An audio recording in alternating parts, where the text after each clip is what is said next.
What is up, you guys? It is your boy, Phoenix Brenton here. And today's video, I'm going to be talking about why, in my opinion, why Dispatch I believe to be the best game I have seen all year. And that's saying something, because this year has had a couple of games, which I'll mention in this video, that I personally enjoyed. And obviously, I didn't play these games, but watching them, they're really, really fun. And it's a very, very close race. And it's either it's like people are like, okay, it's maybe Battlefield 6 or Expedition 33 or something like that, blah, blah, blah. But this is my personal opinion in terms of the games I have watched / played / experienced. So what does that supposed to mean? It means, in my personal opinion, basically what game of the year should be. I guess that's kind of it. But anyways, I hope you guys enjoyed this video. Like and subscribe. We're on the road to getting to 700 subscribers. I know I don't normally make videos like this, but I kind of shake things up a little bit and tried my best to do that with Fridays and Saturdays, not just having tons of football videos every now and then. But anyways, enough said. Let's just get into the video, and let's just start off with this, man. Now, Dispatch, let's just talk about what the game is, and there are spoilers ahead in this video, so probably go to like the final 5 minutes or so, and that's probably when I'm gonna start doing stuff. I actually might have a timestamp in the comments of when you guys should come back if you don't want to be spoiled, which I'll tell you when we get to that point. But let's just tell you the point of the game, and then I'll get to spoilers. So we follow a guy named Robert, right? And Robert, he is a person who used to be a hero, but now is a dispatcher and supposed to help out these villains. That's basically all I'm going to say before we get into actual spoilers. So go in the comments. You'll see a timestamp there, and then you can go to that area when needed. So let's just get into the vid. Now let's actually get into spoilers.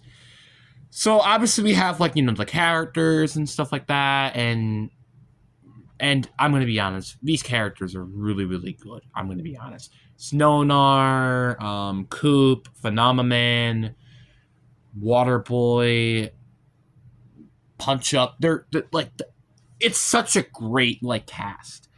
I mean, I don't know if it's because I just hate somewhat Flambe, I think is his name. I kind of forgot his name, honestly. I don't even know if that's entirely accurate.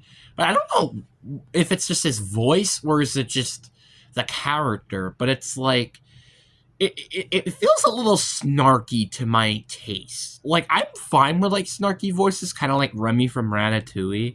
But it just didn't feel right for some reason.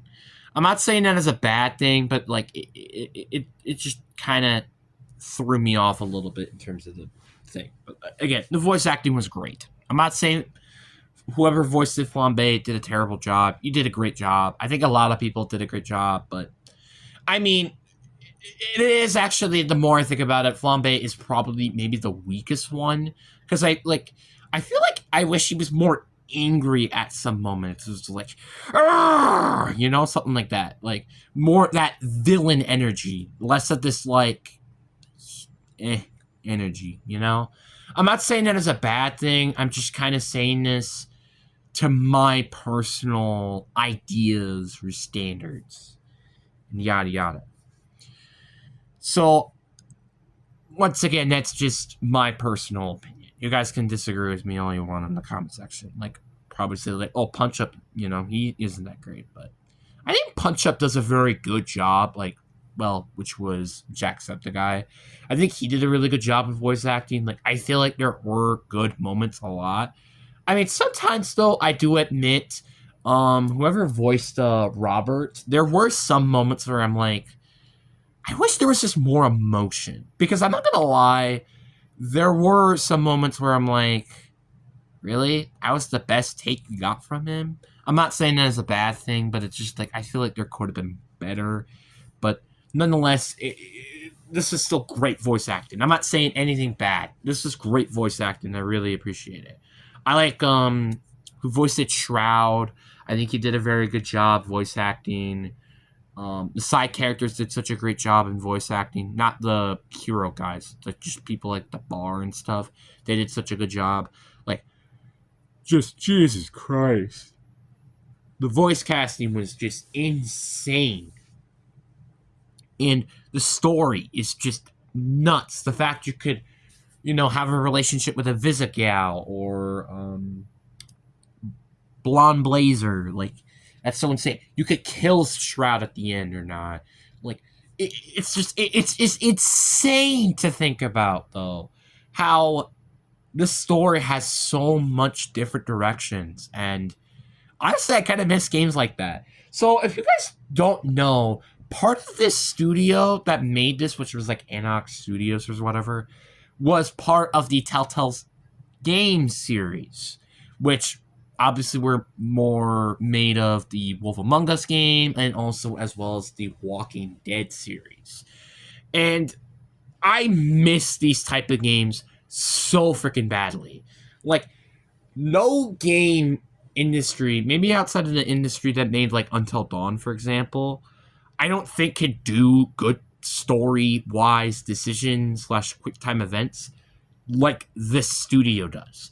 That's my personal opinion. I'm not saying they're the only good company. Like I said before, the studio that made Until Dawn, which I just can't think of the top of my head, that studio did a really good job as well with their stories with, like, for example, Until Dawn, and I'm pretty sure they made, like, The Quarry as well. So, just saying that as an example. But, like, outside of that, there's not a lot of studios, I think in the top of my head, honestly, that genuinely have made these type of games and are, well, at least good in my eyes.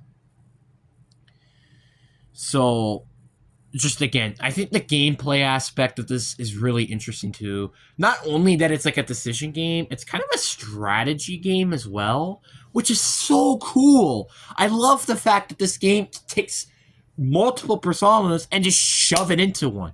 It's just awesome. It's so cool. I love the idea that it takes a lot of strategy and thinking in this game. I love the fact that the decisions actually are very tough, and it's like, what decision do you make here? I don't know. And stuff like that. Obviously, I do wish there were occasions where it's like, I wish there was just literally no timer. Like, for example, when you have to pick to vote somebody out, which is Snownar and Coop, which I'll talk about that situation a little bit later because it's not a great thing that I will talk about a little bit later. I do think that, like, I wish that there were times where there was just no timer. And speaking of which, let's just talk about that real quick, because that was one of the other bad things that I just forgot about in the top of my head until now. I was kind of pissed off that was actually what happened. I wish it was literally just who was the least used hero through those 2 days. I think that's how that should have worked. Obviously, I know that would have been a lot more difficult and it would have taken a lot more time for that to happen. But personally, that's what I would have had. Or maybe limited it to like 3 or 4 or something like that. Because it's like, I'm sorry, but just having those two is kind of annoying.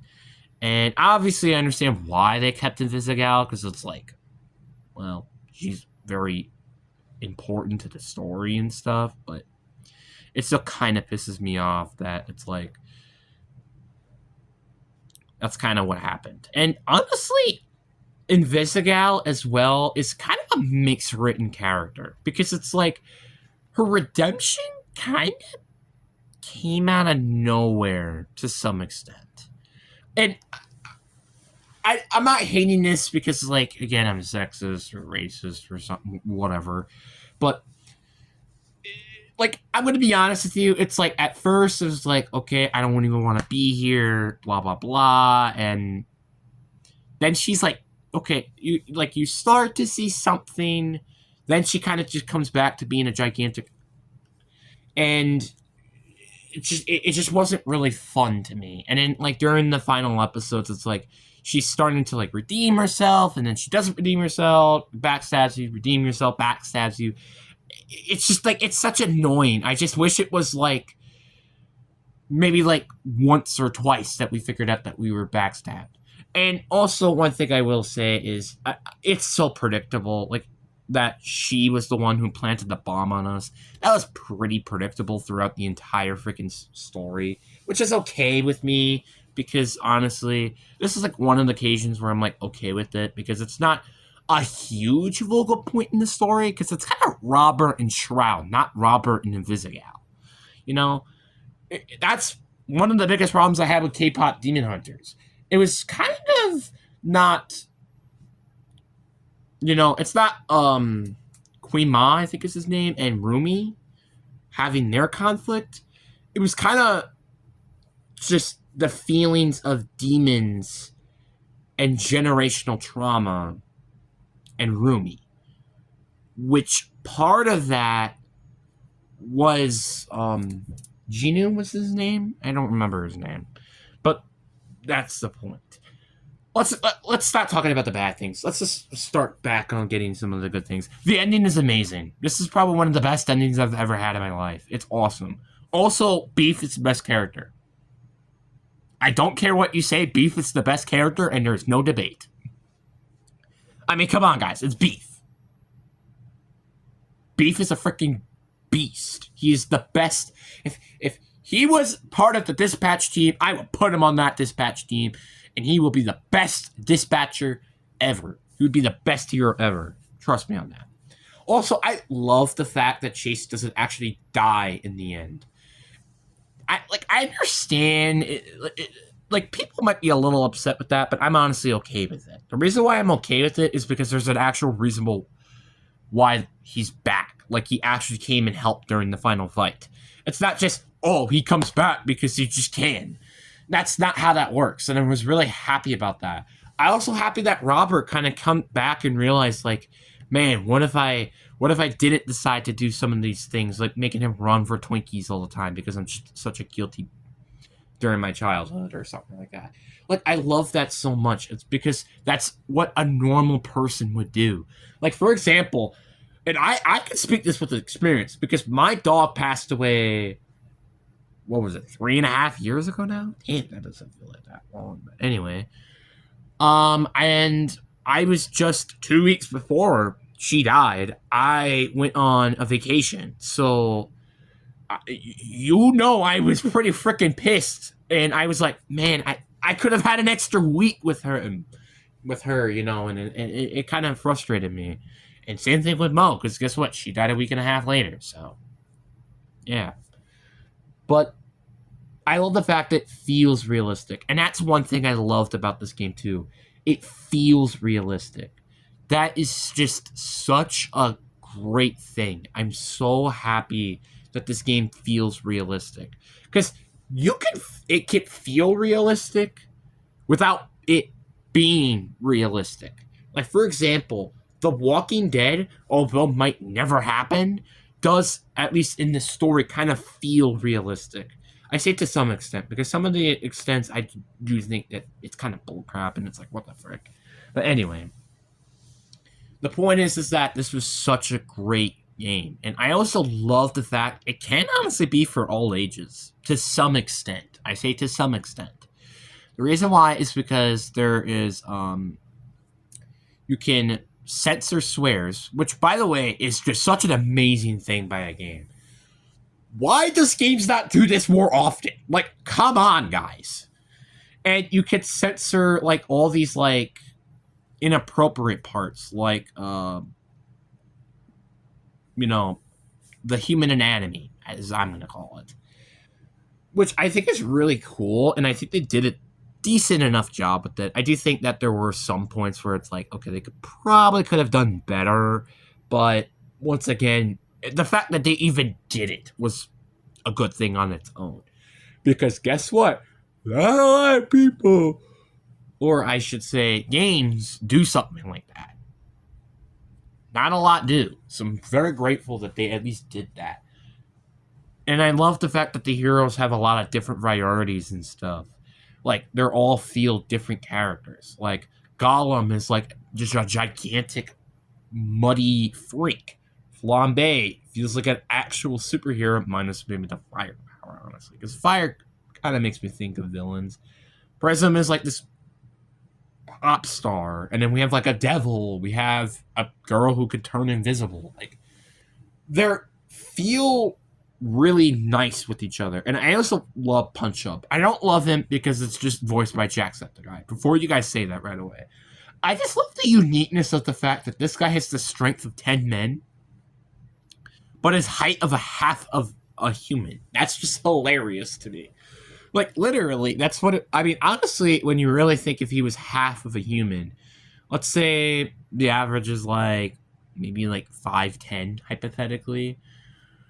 That would be like maybe like two. Wait, no. So you would have 24, 34, which that means he would be like. Wait, no, 5. So 60 plus 70, he would be 35 inches, which is nearly 3 foot tall. So you'd be like 211. That's what he really should have been if he was really the half. Or let's just say he was rounded to 5'11", which is say 6 foot, then, which would have been 72. Then you could say he was 36, which means he would have been 3 foot tall. Just saying that is a little bit of a fun, thing, but that's my personal opinion. I just think it's really cool, and I also love the fact that no matter what, you can have Waterboy and Phenomenon on your roster because of episode 8, which I think is really, really cool, and I really like that. And I also like the fact that the villain that you cut can come back to your team depending on the choice you make during the end of the season. Like, for example, let's say, Snownar, he, came after you and blah, blah, blah. I love the fact that you actually can bring him back on the team, or you could just completely mistaken him off the team and have him be arrested. That's such a cool idea, and I really enjoy that. It's just things like this that just make this game so special. I have a lot of very few things that I do not like. I dislike in this series. Nothing I would say I completely hate about the series. Minus the part where it's like, the game can be a bit like annoying with how the dispatching thing works. Like, for example, I feel like it's very hard for you to do perfect on every single one. But like, I really wish that there was a chance that that could actually happen, but that's not going to happen because of episode 2, which is kind of what pisses me off. But well, no, not episode 2, episode 3. Never mind. And then again, the voice acting was even there, and also that choice in episode 3. Honestly, just a general episode 3 wasn't the greatest. It's probably the weakest one, but like, even with that, I would say it was like an 8 out of 10, and that's kind of insane. I like again, I when I say this, I mean this. I don't think ever gave a game a 9 out of 10 ever. Like, this is the first time I've given it a 9 out of 10. I think I am starting to push things around with how a 10 out of 10 even works here. Like, I think maybe a 10 out of 10 is considered maybe having a couple of bad problems, which is kind of what this game is, so I could push it to a 10 out of 10. Because honestly, I'm kind of feeling like I'm being very unfair and just not having a 10 out of 10 be there. I feel like extra credit should be the perfect. So I will give this game a 10 out of 10, just because it did had only a couple of issues, which weren't game-huging issues, and that's what I was really happy about. And also very few glitches, by the way. I have watched a lot of people play this game, and there's probably like 1 or 2 glitches.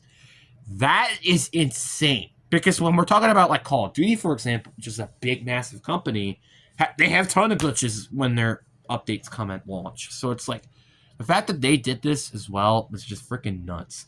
And also, I love the fact that they spaced out their episodes every week. I do wish it was like 1 episode a week, because that means we're not like getting all drip fed and stuff. Obviously, I think the first 2 episodes should have been right away on launch, and then have week, etc., etc. I feel like that would have been really cool, but I digress. But the point is that this is a really, really good job, and I think this game did such an amazing job. And honestly, out of all the games I've seen or played this year, I think this is the game I would probably say would deserve Game of the Year. And that's saying something, because Battlefield 6, obviously, I haven't seen it really because I kind of just don't care, even though it is basically Call of Duty. Battlefield 6 is just probably going to be the best multiplayer game, but that's kind of it. But Repo and Little Nightmares 3 were the other ones. Little Nightmares 3, though, I will admit, although it is probably the weakest in the series, is still a very good game. And Repo, this was really where things are very tough for me. Because Repo is arguably, in my opinion, my favorite game of all time. And that is saying something. The fact how funny it is on multiplayer, how cool it is as a story aspect, gameplay aspect, it's just insane how great this game is. It's nuts. And I really hope it gets like a nomination for like, I don't know, indie game of the year or multiplayer game of the year or something like that, because this game deserves it. Like, this game is amazing. And obviously I understand Silk Song exists, and it's probably why it's probably going to be winning indie game of the year, but I don't care. I think the point is that I think there are a lot of games out there, which all those 3 games are very good games, and they deserve a ton of credit. And honestly, I really hope I might actually check today if this batch is on the PS5, which I don't know if it is or not. Just don't tell me in the comments, because I probably already know by then. So it's just insane to me how this is just how things are going right now. It's just nuts. But yeah, that's really all I have to say. This is one of, if not the greatest games, and I think deserves to be part of the Game of the Year conversation for Dispatch. Absolutely. If not story Game of the Year. But anyways, guys, I hope you guys enjoy. Peace.